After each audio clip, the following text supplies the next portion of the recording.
Uzaktan Öğretmenim kanalından herkese merhabalar sevgili öğrencilerim. Bugün sizlerle birlikte bölük basamak kavramı, sayı basamak değeri ve sıralama konularını göreceğiz. Beşinci sınıfın bu konusu oldukça kolay ama çok çok dikkat isteyen bir konu. Bazı noktalarda çok ciddi hatalar yapılıyor. Onları da yeri geldiğinde sizlere söyleyeceğim. Akıllı ödev beşlerimizin çıktısını öncelikle uzaktan öğretmenim Telegram sayfamızdan alıyorsunuz. Telegram sayfamıza ulaşmak için bana Instagram'dan mesaj yazabilirsiniz.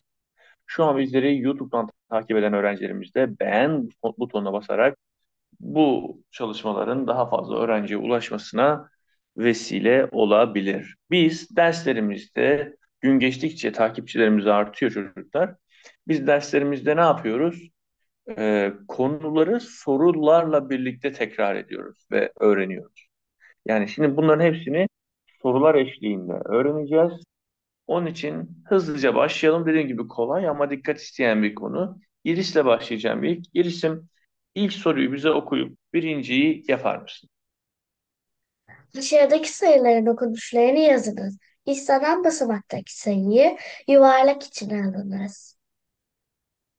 Buradaki sayı 25 milyon 70 bin 329.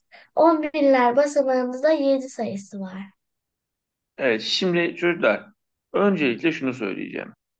Sayıları yazarken aralara boşluk bırakmam gerekiyor. Bir taneyi örnek olsun diye yazacağım. Zaman kaybetmemek için diğerlerini yazmayacağım. Şimdi 25 milyon dedi arkadaşımız. Yazalım. 25 milyon. Bakın hepsi ayrı ayrı yazılıyor. 70 bin. Yazalım. 70 bin. 329. Bakın 300'ü de ayrı yazıyorsun. 3 boşluk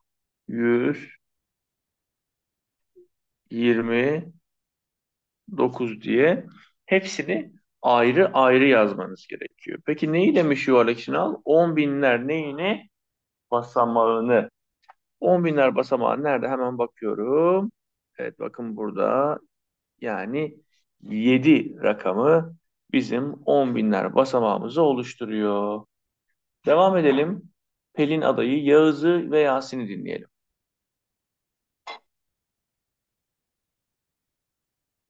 Pelin ada bize şimdi önce bu sayıyı oku, sonra 100 milyonlar basamağını söyle. 300 milyon 450 bin 7. Çok güzel. 100 milyonlar Öğretmenim burada basamağı. 100 milyonlar basamağı 3'ün olduğu yer. Çok güzel. Tebrik ediyorum. Yağız'ı ve Yasin'i dinleyelim hızlıca. Sayının okunuşu 1 milyar 920 milyon 1032. Binler basamağı burada 1000. Çocuklar şimdi dedim ki çok hata yapılan yerler var. Yağız hata yapmadı ama çok hata yapılan yerlerden birisi binler bölüğünde eğer sadece bir varsa öğrenciler şöyle okuyor. 1 milyon 920 bin 1000 diyorlar mesela. 10 öğrencinin beşi bu hatayı yapıyor. 1000 diye bir şey yoktur çocuklar. Sadece 1000 denir. 32 diye devam edilir. Binler basamağı da buradaki birdir. Yasin'i dinleyelim. 23 milyar 606 milyon 3102. Çok güzel. Milyarlar basamağında hangi rakam var? Öğretmenim 23. Evet çocuklar yukarıda dikkat ederseniz bize basamak dedi. En çok yapacağınız hatalardan birisi de bu. Basamak mı, bölük mü? Bakın sorunun başında ne diyordu? Kırmızıyla da belirtmiştim şurada. Basamak demişti. Eğer biz 23 dersek ne yapmış oluruz? Bölüğü belirtmiş oluruz. Dolayısıyla bize ne lazım? Basamak lazım. Basamak olarak düşündüğünde de 23 değil. Cevabı ne olacak Yasin? Milyarlar basamağında ne var? 3. 3 var. Bölük ve basamak kavramlarını kesinlikle karıştırmayalım. Doğacığım sendeyiz. Öğretmenim buradaki sayı 128 milyar 8 milyon 13 bin 430. 100 milyarlar basamağı da 2. Evet, çocuklar yine küçük bir hata oldu ama ilk sorular olduğu için çok normal ama doğa hatasını hemen bulacak. Doğa 100 milyarlar basamağı. Milyarlar, 10 milyarlar, Pardon, bir. evet 100 milyarlar. Dediğim gibi bakın çok kolay bir konu ama öğrencilerin sınavlarda en çok hata yaptığı konulardan birisi. Çünkü dikkat isteyen bir konu. Şimdi bu soruda ise ne diyor Ceyda? Bu soruda bize bölük soruyor bu sefer. Oku bakalım ne istiyormuş bizden. Okunuşları verilen sayıları rakamla yazınız. İstenilen bölükteki sayıyı yuvarlak içine alınız. He, 25 bir milyon saniye. Bölükteki sayıyı diyor yuvarlak içerisine alın. O zaman biz bu sefer bölüklere bakacağız. Oku bakalım birinciyi. 25 milyon 300 bin bir. Öğretmenim Evet. bizden biri sormuş. Ee, Nasıl binlerde yazacağım önce? Önce nasıl yazacağımı söyle. 25 25 nokta milyon nokta evet. 300 bin. 300 bin nasıl yazacağım? Şöyle söyleyin çocuklar bana. 25 nokta 300 nokta 1. 300,1. 1 mi yazacağım? 001 mi yazacağım? 0,01. Evet, tamam. Peki şimdi size birler bölüğünü yuvarlak içine alın dediği için de şurayı ne yapıyorum? Yuvarlak içine alıyorum. Hirasu, Esma ve Mira ile devam ediyoruz. Haydi Hirasu. 15 milyon 23 bin 500. İlk önce 15 yazıyoruz. Sonra noktayı koyuyoruz. 23 bin dediği için bir önce 0 sonra 23 yazıyoruz. Harikasın çocuklar. Noktayı Sıfırı koyuyoruz. unutmayın sakın. Evet. 500'ü yazıyoruz. Diğerlerine 0 koyuyoruz. Vereceğim. Peki binler bölüğü neresi? Binler. 23. Bravo. Şu kısım yani 0,23 bizim binler bölüğümüz oluyor. Şimdi de Esma ve Mira ile devam ediyoruz. Öğretmenim bize milyonlar basamağını soruyor. Sayımız bir nokta sıfır sıfır sıfır sıfır 15 nokta sıfır sıfır beş. Bakalım doğru mu? 1 milyar.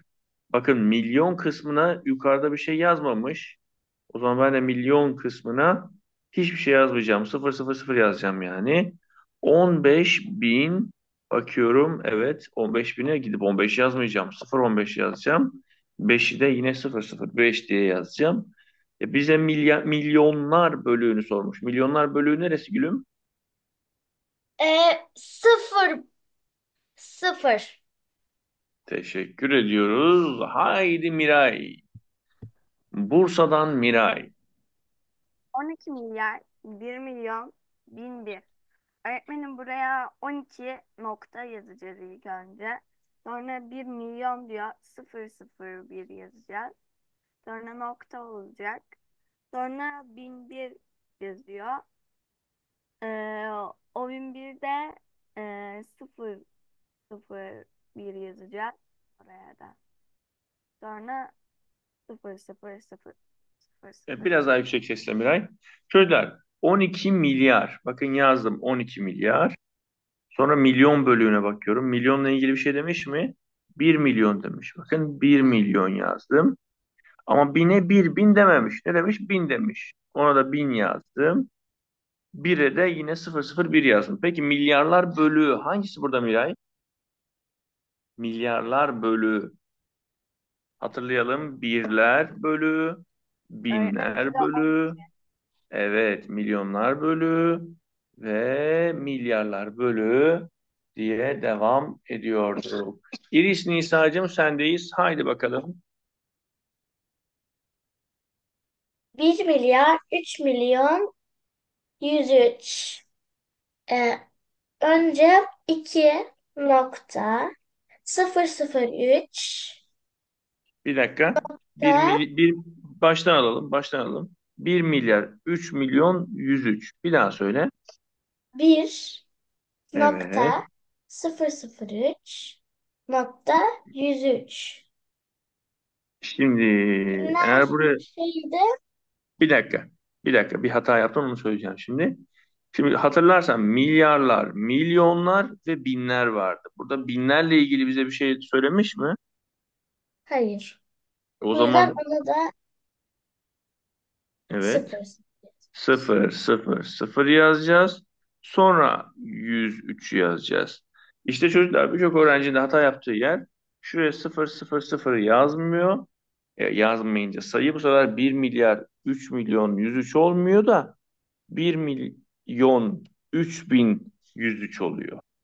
Anladınız mı? Yani burada binler, milyonlar ve milyarlara bakacağım. Eğer bir şey dememişse demeden yani yere sıfır koyacağım. Tıpkı burada binleri söylemediği gibi. Söylemediyse sıfırlarımı koyuyorum. Peki ne istiyor bizden? Binler bölümünü istiyor. Milyon bölüğünü değil mi? 0. Binler bölüğünü istiyor çocuklar burada bizden. Evet, çıktılar elinizde sizin de. Binler bölüğü şurası. Çocuklar, bu sayfaların çıktısını mutlaka dersten önce alın. Elinizde olsun. Bizi YouTube'dan takip eden öğrencilerim için de söylüyorum. Elinizde olsun ki daha verimli bir ders olsun sizin açınızdan. Peki, Pelin'cim, oku bakalım.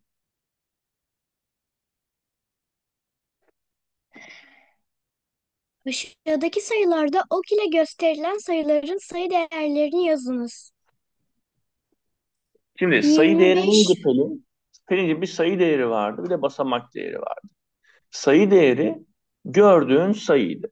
Şimdi bana buradaki iki sayının da sayı değerini önce bulunduğu basamağı söyle, sonra sayı değerini söyle.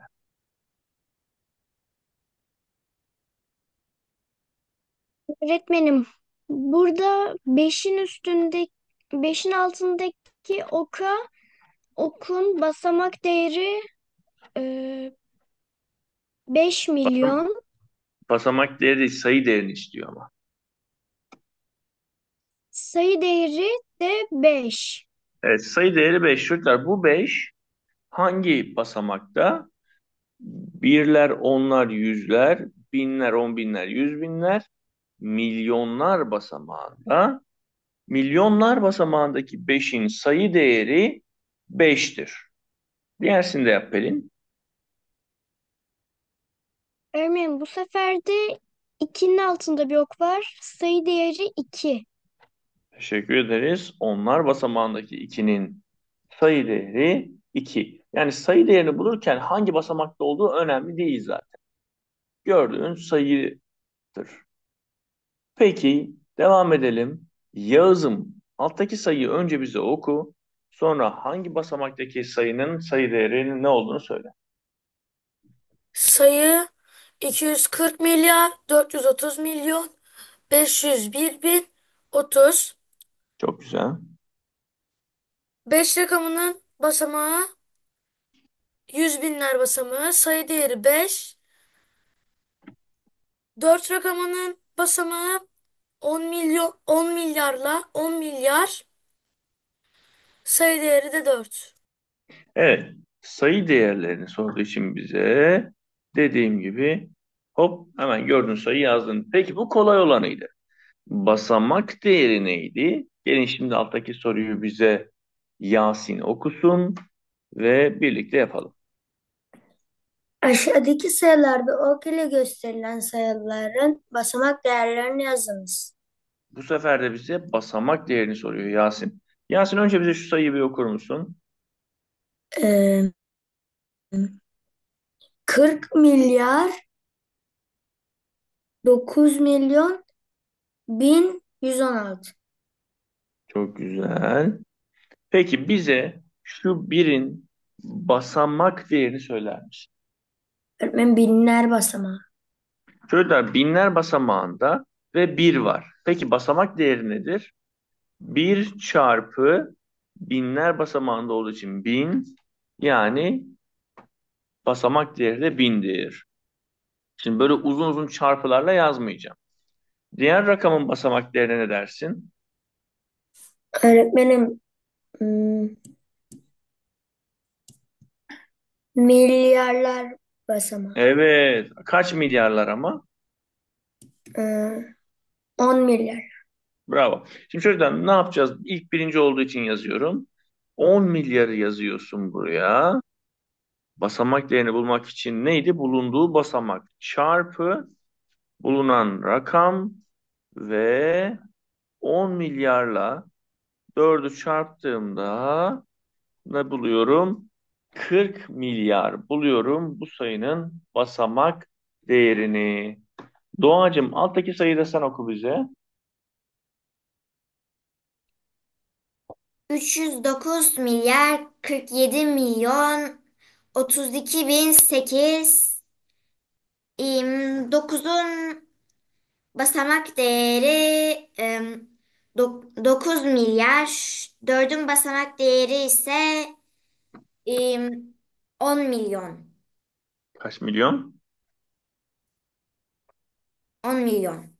4 var ama orada. 10 milyonlar basamağı.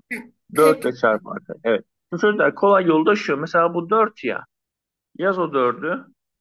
Şu arkasına 1, 2, 3, 4, 5, 6, 7 tane sıfır koy. 1, 2, 3, 4, 5, 6, 7. Böyle ayır üçer üçer. Ne oldu? Sıfırları doldur arkasına. Kaç tane sayı varsa o kadar sıfır koy. Ve basamak değerini bul. 9'u da öyle yapalım. Bu da farklı bir teknik. 9'u yazdım. Arkasında bakın 9 tane sayı var. 1, 2, 3, 4, 5, 6, 7, 8, 9. Ne oldu? 9 milyar oldu. Bu kadar basit. Şimdi geldik.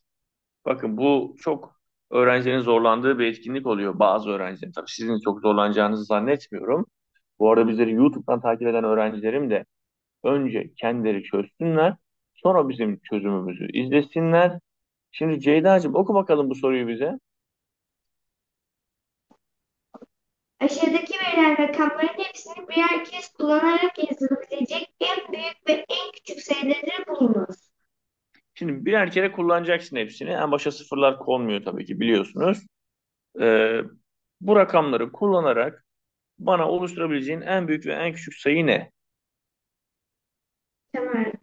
Sayıları Ee, önce yazalım. Direkt okumak zorunda değilsin. En büyük dediği için büyükten küçüğe sıralayalım. ilk başta 9 geliyor. Evet, Geliyor. evet. 7 geliyor. 4 geliyor. 3 geliyor. 2 geliyor. Sayımız ise e, 987.400. Dikkat et. Bir dakika. Dikkat et. Orada benim yazdığıma da bak. Ne var? Bütün sayıları yazdım. Biri de yazdım en sona. Sonra bunları bölüklerine ayırdım. Üçer üçer sağdan başlayarak. 9 milyon. 9 milyon 874 bin 321. Şimdi küçükten büyüğe sıralayacağız. En küçüğü sorduğunda da tam tersi. Bir, 2, 3, 4, 1. 7, 8, 9. Yine bölüklerine ayırdım. Bu sayıyı oku bize Esma.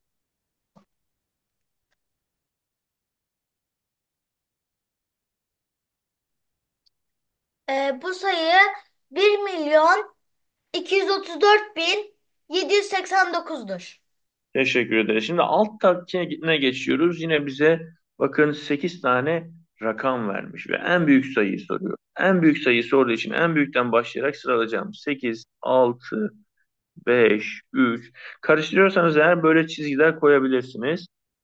2, 1. İki tane de sıfır var. O iki tane sıfırı da en sona koyuyorum. Bölüklerini ayırıyorum ve Hirasu bu sayıyı bize okur musun? 86 milyon 532 bin 100. Peki şimdi en küçüğünü oluşturacağım ama en başa sıfır koyamıyordum. Biri koydum. Sonra iki tane sıfırı koydum.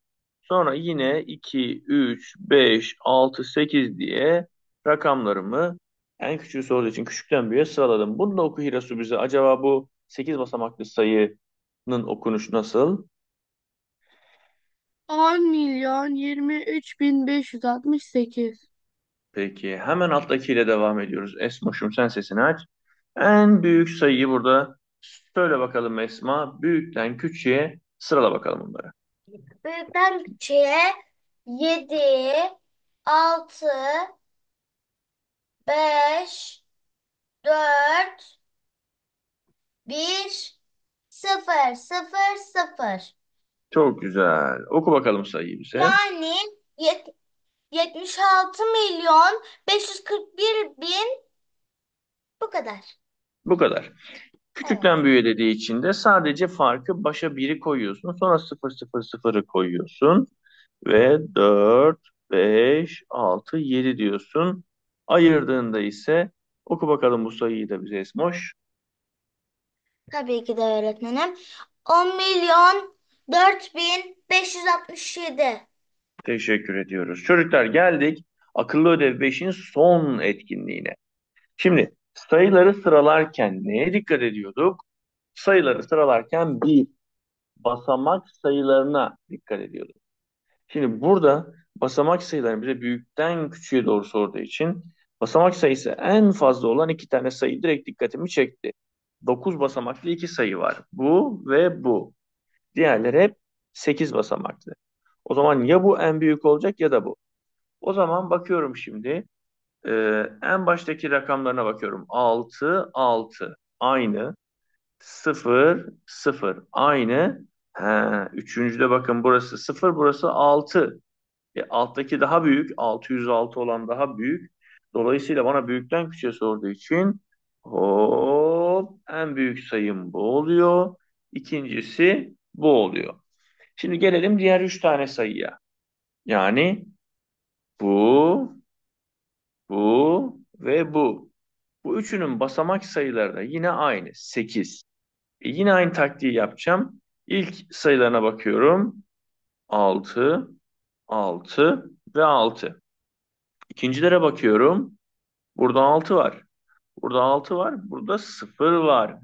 En küçüğünü bulduk o zaman. En küçük sayım bu. O da gitti. Şimdi şu en baştaki ve şu arasına bakıyorum. Devam ediyorum bakmaya. Bakın dikkat edin çocuklar. Burada hop 100 binler basamağında 0 var. Burada 100 binler basamağında 6 var. Büyük olan o zaman alttaki, bunu 3'e koyuyorum. Şu arkadaşı da 4'e koyarak eşleştirmemi büyükten küçüğe doğru tamamlıyorum. Evet çocuklar, bu konular dediğim gibi zaten bunların daha düşük basamaklı olanlarını önceki senelerde gördünüz. Bu sene ne yaptık? Sadece basamak sayımızı arttırdık. Ama bir de dikkatimizi arttırdık. Çünkü dikkatli olmazsak eğer bunları yapmakta zorlanırız. Bizi YouTube'dan izleyen öğrencilerime de buradan tekrar söylüyorum. Çocuklar, çıktılarınız elinizde olsun Telegram sayfamızdan. Beğen butonuna basmayı ihmal etmeyin ki daha fazla öğrenciye ulaşsın. Bir sonraki dersimizde görüşmek üzere. Hoşça kalın. Kendinize iyi bakın.